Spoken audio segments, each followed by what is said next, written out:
ओम नमो भगवते वासुदेवाय। स्वागत है आप सभी का मेरे YouTube चैनल धार्मिक कथा सौखे में।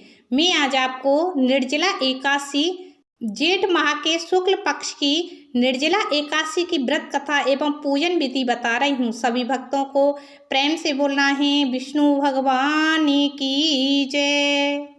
जेठ माह के शुक्ल पक्ष की एकादशी को निर्जला एकादशी कहते हैं।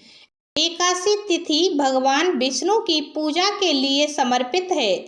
सारी एकादशी एक तरफ और निर्जला एकादशी एक तरफ का व्रत बहुत पुण्य देने वाला होता है।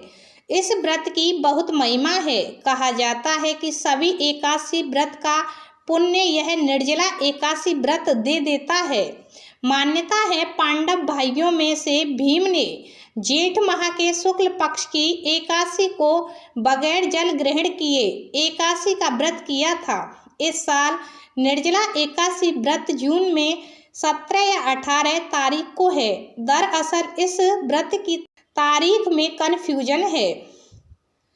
पंचांग के अनुसार जेठ माह के शुक्ल पक्ष की एकादशी की तिथि 17 जून को प्रातः 4:43 से शुरू हो जाएगी और अगले दिन 18 जून को सुबह 6:24 तक रहेगी। निर्जला एकादशी का व्रत 18 जून मंगलवार को रखा जाएगा। ऐसे में उदयात तिथि के अनुसार 18 जून को निर्जला एकादशी माना जाएगा। कहा जाता है कि 10वीं युक्त एकादशी नहीं रखी जाती है। निर्जला एकादशी व्रत कथा।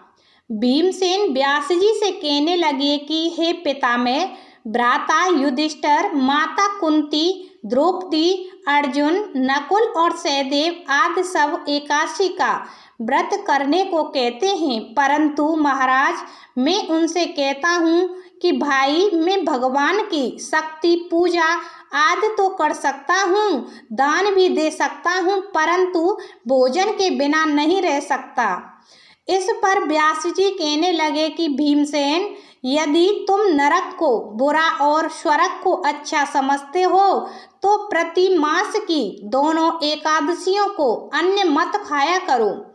भीम कहने लगे कि हे पितामह, मैं तो पहले ही कह चुका हूँ कि मैं भूख सहन नहीं कर सकता। यदि वर्ष भर में कोई एक ही व्रत हो तो वह मैं रख सकता हूँ, क्योंकि मेरे पेट में व्रत नाम वाली अग्नि है, सो मैं भोजन किए बिना नहीं रह सकता। भोजन करने से वह शांत रहती है, इसीलिए पूरा उपवास तो क्या एक समय भी बिना भोजन किए रहना कठिन है।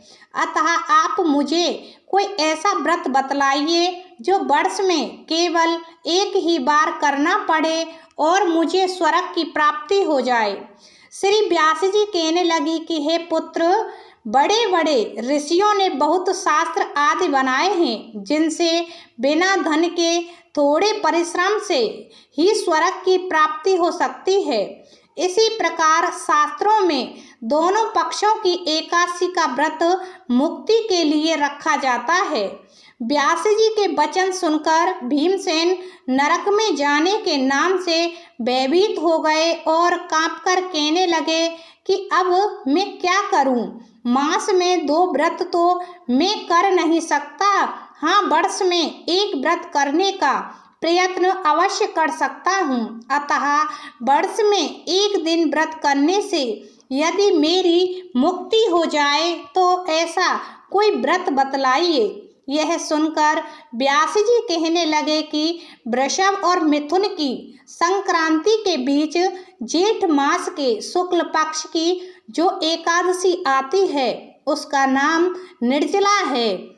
तुम उस एकादशी का व्रत करो। इस एकादशी के व्रत में स्नान और आचमन के सिवा जल वर्जित है। आचमन में 6 मासे से अधिक जल नहीं होना चाहिए, अन्यथा वह मदपान के सदृश हो जाता है। इस दिन भोजन नहीं करना चाहिए, क्योंकि भोजन करने से व्रत नष्ट हो जाता है।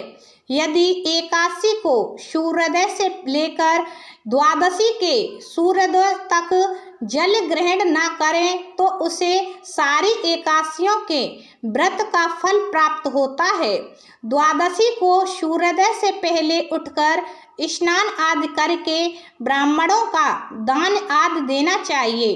ब्राह्मणों को दान आदि देना चाहिए। इसके पश्चात भूखे और सतपात्र ब्राह्मण को भोजन कराकर फिर आप भोजन कर लेना चाहिए। इसका फल पूरे एक वर्ष की संपूर्ण एकादशियों के बराबर होता है। व्यास जी कहने लगे कि हे भीमसेन, यह मुझको स्वयं भगवान ने बताया है। इस एकादशी का पुण्य समस्त तीर्थों और दानों से अधिक है। केवल एक दिन मनुष्य निर्जल रहने से पापों से मुक्त हो जाता है। जो मनुष्य निर्जला एकादशी का व्रत करते हैं उनकी मृत्यु के समय यमदूत आकर नहीं घेरते, वरन भगवान के पार्षद उसे पुष्पक विमान में बिठाकर स्वर्ग को ले जाते हैं। अतः संसार में सबसे श्रेष्ठ निर्जला एकादशी का व्रत है। इसलिए यत्न के साथ इस व्रत को करना चाहिए। उस दिन ओम नमो भगवते वासुदेवाय मंत्र का उच्चारण करना चाहिए और गोदान करना चाहिए। इस प्रकार व्यास जी की आज्ञा अनुसार भीमसेन ने इस व्रत को किया। इसलिए इस एकादशी को भीमसेनी या पांडव एकादशी भी कहते हैं। निर्जला व्रत करने से पूर्व भगवान से प्रार्थना करें कि हे भगवान, आज मैं निर्जला व्रत करता हूँ, दूसरे दिन भोजन करूँगा। मैं इस व्रत को श्रद्धा पूर्वक करूँगा, अतः आपकी कृपा से मेरे सब पाप नष्ट हो जाएं। इस दिन जल से भरा हुआ एक घड़ा वस्त्र से ढककर स्वर्ण सहित दान करना चाहिए। जो मनुष्य इस व्रत को करते हैं उनको करोड़ पल सोने के दान का फल मिलता है, और जो इस दिन यज्ञादिक करते हैं उनका फल तो वर्णन ही नहीं किया जा सकता। इस एकादशी के व्रत से मनुष्य विष्णु लोक को प्राप्त होता है। जो मनुष्य इस दिन अन्न खाते हैं वे चांडाल के समान हैं, वे अंत में नरक में जाते हैं। जिसने निर्जला एकादशी का व्रत किया है वह चाहे ब्रह्म हत्यारा हो, मदपान करता हो, चोरी की हो या गुरु के साथ द्वेष किया हो, मगर इस व्रत के प्रभाव से स्वर्ग को जाता है। हे कुंती पुत्र, जो पुरुष या स्त्री श्रद्धा पूर्वक इस व्रत को करते हैं उन्हें अग्रलिखित कर्म करने चाहिए। प्रथम भगवान का पूजन, फिर गोदान, ब्राह्मणों को मिष्टान आदि व अन्य दक्षिणा देनी चाहिए तथा जल से भरे कलश का दान अवश्य करना चाहिए। निर्जला के दिन अन्य वस्त्र, उपहार, जूती आदि का दान भी करना चाहिए। जो मनुष्य भक्ति पूर्वक इस कथा को पढ़ते या सुनते हैं उन्हें निश्चय ही स्वर्ग की प्राप्ति होती है। तो ये निर्जला एकादशी की व्रत कथा हुई समाप्त। बोलो विष्णु भगवान की जय।